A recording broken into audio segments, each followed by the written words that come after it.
Challenge number 16, pop. Hey, I'm Philip, and in this video series I'm gonna solve all TypeScript type challenges and walk you through the solutions.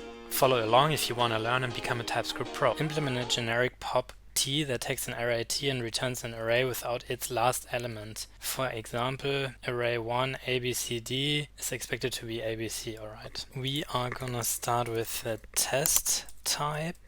Should be any, and it is, and we can solve this exactly the same way we solved the unshift one. We can solve it exactly the same way we solved the previous one, the last of array. We just check if T extends a tuple that has the unpopped elements and the popped element. If that's true, we return the unpopped, otherwise we return never. That looks good for 3 to 1. We have here one test case that doesn't pass, and that's the empty array, which makes sense. Let's put it in as an example. Empty array gives us never, but it should be still an empty array because we don't pop anything. So we're gonna put T, because if T is something else, that like not an array that has at least one element, we just return T, and that works. Let's check out some solutions. Type pop, T extends any array, T extends infer first set and infer underscore. If that's true, then first set, otherwise T.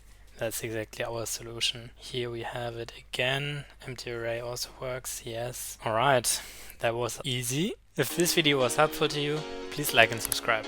See you in the next one.